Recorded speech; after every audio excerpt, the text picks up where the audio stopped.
नमस्ते छात्रों, मैं हूँ हरचंद चौहान, अध्यापक गांधी विद्यालय वलनी चौरास। जीवीएस के ग्रुप में आपका स्वागत है। आज हम हिंदी व्याकरण यह सीखने वाले हैं। हिंदी व्याकरण में भाग तीसरा विशेषण। तो छात्रों देखिए, कंप्यूटर स्क्रीन पर आप ध्यान दीजिए और समझ कर लेते हैं विशेषण।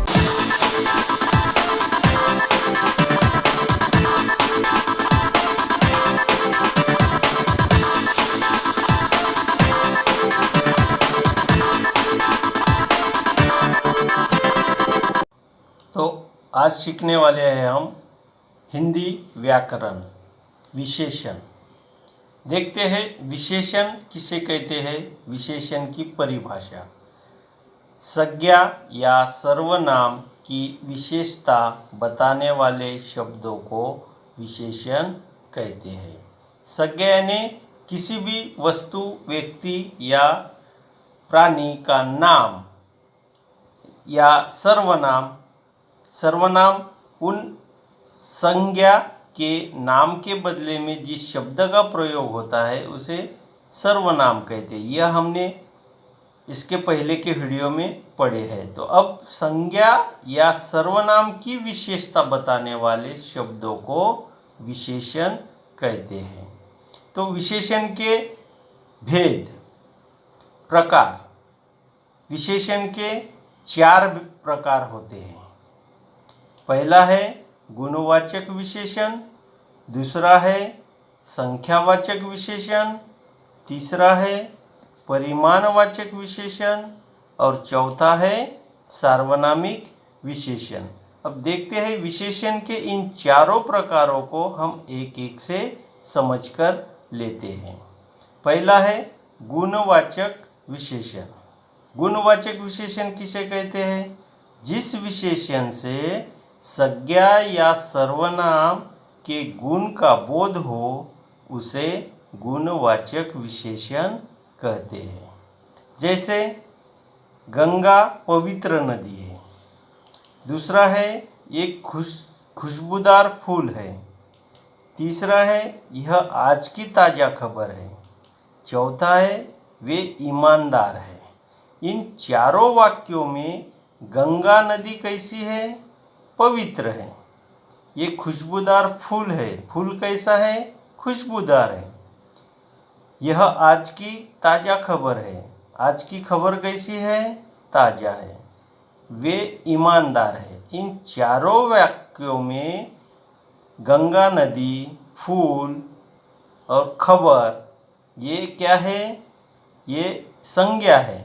और चौथे वाक्य में वे यह सर्वनाम है। और इनकी विशेषता पहले वाक्य में पवित्र शब्द है, दूसरे में खुशबूदार, ताज़ा, ईमानदार, ये जो शब्द है ये संज्ञा और सर्वनाम के विशेषता बताते हैं। यह इनके गुण है, इसलिए इनको गुणवाचक विशेषण कहते हैं।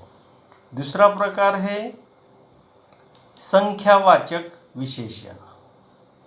अब संख्यावाचक विशेषण किसे कहते हैं? जिन विशेषण शब्दों से संज्ञा या सर्वनाम की संख्या का बोध होता है उन्हें संख्यावाचक विशेषण कहते हैं। संख्या का अर्थ है अंक। तो संज्ञा या सर्वनाम की संख्या का बोध यानी ज्ञान जिससे होता है उस शब्द को संख्यावाचक विशेषण कहते हैं। इस संख्यावाचक विशेषण के 2 भेद हैं, 2 प्रकार हैं। पहला है निश्चित संख्यावाचक और दूसरा है अनिश्चित संख्यावाचक। तो देखते हैं, इन्हें समझ कर लेते हैं। निश्चित संख्यावाचक विशेषण: जिन विशेषण शब्दों से संज्ञा या सर्वनाम की निश्चित संख्या का पता चलता है उन्हें निश्चित संख्यावाचक विशेषण कहते हैं।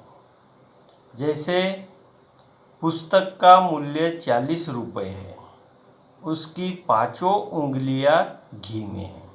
यहाँ संख्या का निश्चित संख्या का पता कौन से शब्द से चलता है हमें? 40 और पाँचों। तो इन दोनों वाक्यों में 40 और पाँचों यानी मतलब 5, ये क्या है? निश्चित संख्या का बोध होता है इससे।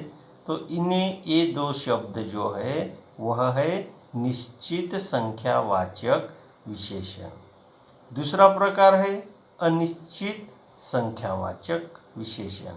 इसकी परिभाषा है जिन विशेषण शब्दों से संज्ञा या सर्वनाम की निश्चित संख्या का ज्ञान नहीं होता उन्हें अनिश्चित संख्यावाचक विशेषण कहते हैं। जैसे उसने कुछ पैसे अपने पास रख लिए। आज कक्षा में कम बच्चे बैठे हैं। यहाँ कुछ और कम इन दो शब्दों से हमें कुछ पैसे मतलब कितने हैं इसका पता है क्या? कितने भी हो सकते हैं, लेकिन यहाँ पर इससे निश्चित संख्या का हमें बोध नहीं होता। और यहाँ कम बच्चे बैठे हैं कक्षा में, तो कितने बच्चे हैं? 40 भी हो सकते हैं, 50 भी हो सकते हैं, 25 भी। लेकिन यह कम मतलब जितने है उनमें से कुछ कम होंगे, इसलिए यहाँ संख्या का बोध नहीं होता। कितने कम है मालूम है क्या? नहीं है। तो यहाँ कुछ और कम ये क्या है? अनिश्चित संख्यावाचक विशेषण। तीसरा प्रकार है परिमाणवाचक विशेषण। परिमाणवाचक विशेषण की परिभाषा क्या है देखते हैं। जो विशेषण संज्ञा के परिमाण का अर्थ है मापतोल का बोध कराता है या कराती है, उसे परिमाणवाचक विशेषण कहते हैं। अब हम मापतोल किससे करते हैं? जैसे मीटर, लीटर, किलो, किलोमीटर, ग्राम आदि से। तो देखते हैं, जैसे कि मैंने 1.5 किलो अंगूर खरीदे। अंगूर का वजन 1.5 किलो है, तो मतलब यहाँ मापतोल हो गया। तो ये जो जिस शब्द से हमें उसका बोध होता है जिससे। दूसरा वाक्य है किसान ने 3 लीटर दूध खरीदा। यहाँ 3 लीटर। चौथा है 50 ग्राम इलायची ले आना। यहाँ ग्राम है 50 ग्राम। 4 मीटर कपड़ा दे दीजिए। 4 मीटर। इन चारों वाक्यों में अंगूर, दूध, इलायची, कपड़ा ये क्या है? संज्ञा है। और 1.5 किलो, 3 लीटर, 50 ग्राम, 4 मीटर ये क्या है? इसके संज्ञा के मापतोल, यानी उसका जो मापतोल जिससे बोध कराता है, मतलब 1.5 किलो, 3 लीटर, 50 ग्राम, 4 मीटर ये क्या है? परिमाणवाचक विशेषण है।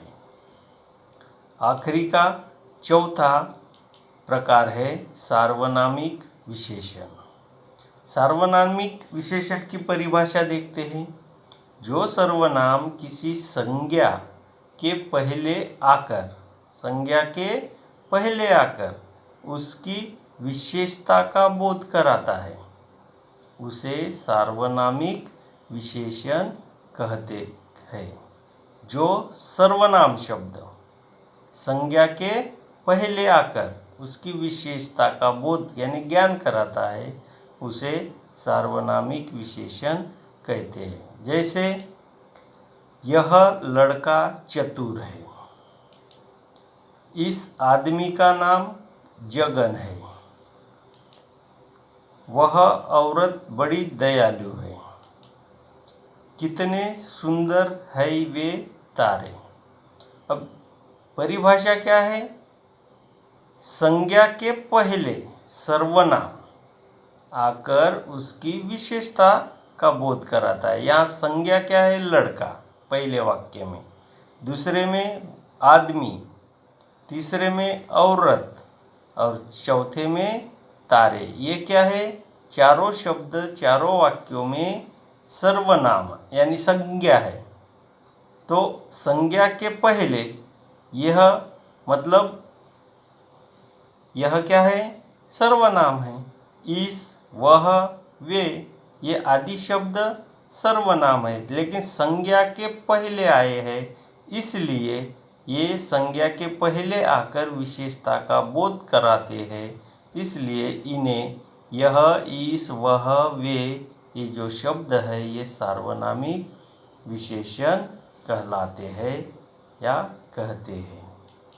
धन्यवाद। यहाँ तक आपको यह वीडियो समझ में आया होगा। सब्सक्राइब कीजिए, अगर आपको पसंद आया हो तो लाइक भी कीजिए।